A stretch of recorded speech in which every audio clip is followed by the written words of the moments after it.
The message from Washington landed with a weight that could not be ignored, echoing through the halls of power in Ottawa and reverberating across the border. It struck with the force of a thunderclap, a stark reminder that the world of international defense is rarely gentle or forgiving. The United States made its position unmistakably clear. If Canada chose to back away from the F-35 fighter jet program, there would be real and lasting consequences, both seen and unseen. This was no friendly advice exchanged between neighbors. It was a pointed test of allegiance, a moment where the very foundation of the Canada-US relationship seemed to hang in the balance. Years of Canadian hesitation, debate and delay over the F-35 had worn American patience thin. The issue had become a symbol of something larger, a question of trust and reliability between allies. The US expected Canada to honor its commitments, especially when it came to the shared responsibility of defending North American airspace through NORAD and other joint operations. American officials repeatedly stressed the importance of interoperability. Without the F-35, Canada risked being left out of critical joint missions, unable to seamlessly operate alongside its closest allies. The warning was strategic and unmistakable. Ottawa now faced a stark choice between domestic political pressures and the expectations of its most powerful ally. What had started as a technical procurement process suddenly transformed into a national dilemma, forcing leaders to weigh the costs of every decision. Canadians began to realize that this debate was about far more than just fighter jets. It was about sovereignty, independence, and the country's place on the world stage.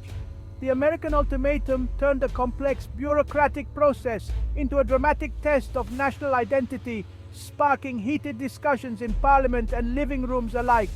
The choice facing Canada was no longer just about which plane to buy or which contract to sign.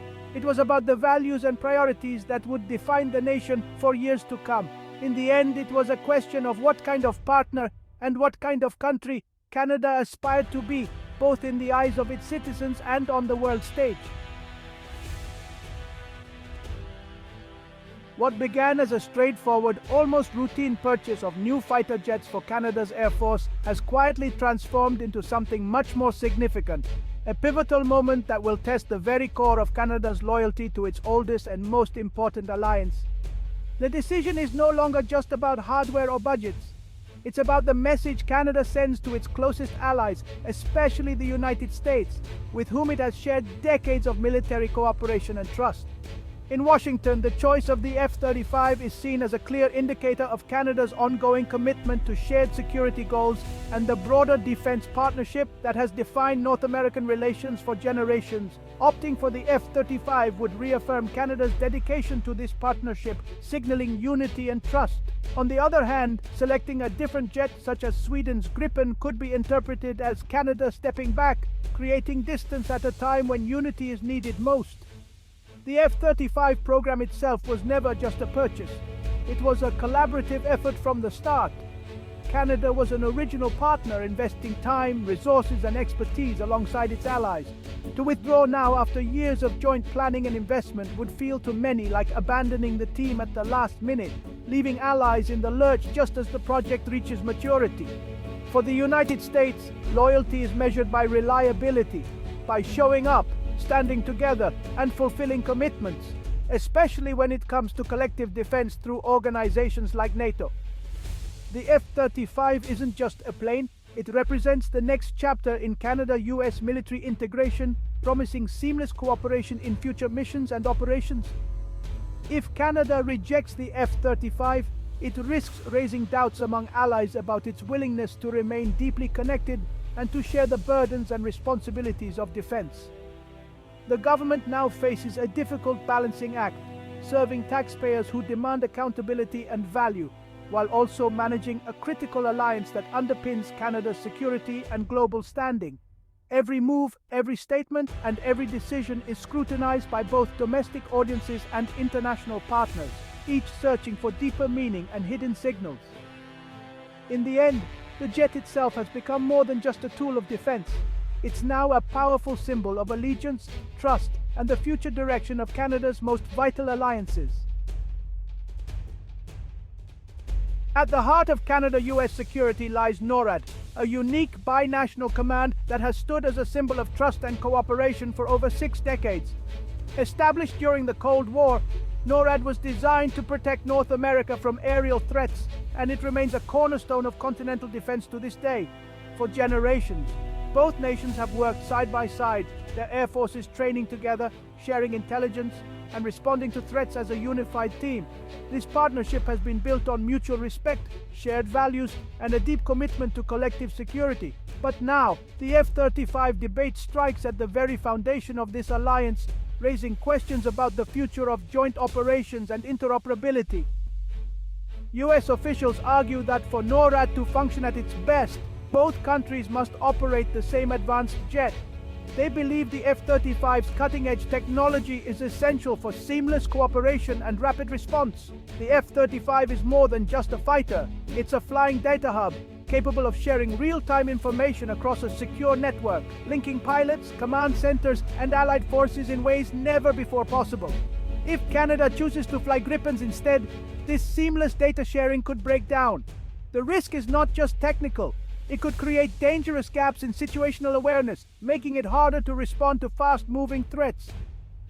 A split in aircraft fleets could relegate Canada to a junior role within NORAD, potentially excluding Canadian officers from key briefings and decision-making processes that are vital during emergencies. Over time, trust and integration could erode, undermining decades of partnership and making it harder to maintain the close ties that have kept North America safe. In a crisis, any delay or miscommunication, even a matter of seconds, could be disastrous, putting lives and national security at risk. The F-35 decision is about far more than hardware or procurement. It's about the future of the most successful binational military command in history and whether it can continue to function as a seamless unified force. As both countries weigh their options, the stakes for partnership and security have never been higher. The choices made today will shape the next generation of North American defense. The F-35 decision carries huge economic, military, and political stakes for both countries. For Canada, it's one of the largest military procurements ever, with billions at risk for industry and jobs. The F-35 offers unmatched stealth and sensors, keeping Canada relevant in high-threat missions. Without it, Canada risks a diminished role in NATO and NORAD. For the US, losing Canada's order would hurt the program's scale and be a political embarrassment. Strategically, a non-F-35 Canada creates a seam in North American defense. The Pentagon's plans depend on seamless integration. Canada's choice will force both nations to rethink their security architecture. In one corner, the American F-35 Lightning II, a stealthy sensor-packed 5th-generation fighter. It's a flying supercomputer built for the world's toughest missions and seamless allied operations. In the other corner, Sweden's Saab Gripen E, a modern, efficient, and cost-effective jet. The Gripen is reliable, cheaper to operate, and can use rugged runways, ideal for Canada's vast north. The F-35 is designed for global power projection and deep alliance integration. The Gripen is about sovereignty, adaptability, and fiscal prudence. Canada faces a philosophical choice: join the world's most advanced military network or prioritize independence and cost. The F-35 is the ultimate team player. The Gripen is the practical, independent workhorse. Each jet represents a different vision for Canada's Air Force. The decision is about more than technology. It's about national priorities.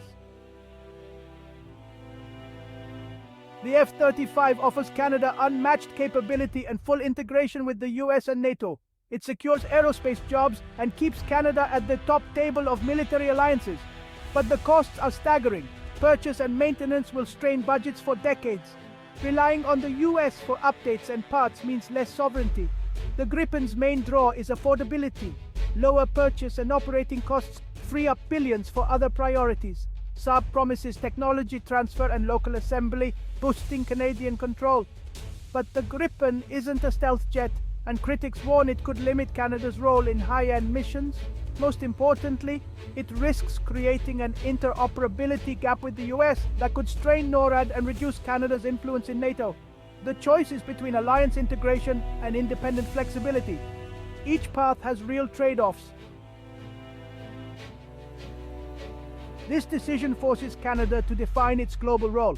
Choosing the F-35 signals ambition and leadership within NATO, aligning with key allies. The Gripen could mean a more modest, support-focused role. For NORAD, only the F-35's networked sensors meet the demands of modern air defense. A different jet could create a permanent gap in continental security. The choice sends a message to allies and adversaries alike. F-35s mean high-tech integrated defense. Gripens mean sovereignty and fiscal caution. This is about more than hardware, it's about Canada's place in a changing world. The jet Canada chooses will define its military posture for decades. Beneath the technical debate, this is about Canadian identity. Are we a peacekeeping independent nation or a reliable frontline ally? The Gripen appeals to those who value sovereignty and fiscal restraint. It's a statement of independence from US influence. The F-35 speaks to Canada's legacy as a committed ally, ready to stand with partners. This is a clash between two visions: sovereignty versus alliance, prudence versus responsibility. The decision is a national statement, not just a technical one. The jet we choose will symbolize our chosen path for the next generation. The government's choice will echo for decades. The F-35 path means deeper integration with the US, top-tier technology, and a seat at the head table. But at a high financial and strategic cost. The Gripen path means independence, fiscal flexibility, and control, but risks isolation and reduced influence. There's no perfect answer, only a calculation of risks and rewards. The decision will shape Canada's alliances, industry, and global standing. It's more than a procurement, it's a defining moment. The world will see what kind of partner Canada wants to be. The outcome will signal our priorities and ambitions. This is a pivotal chapter in our national story. The choice we make now will define us for generations.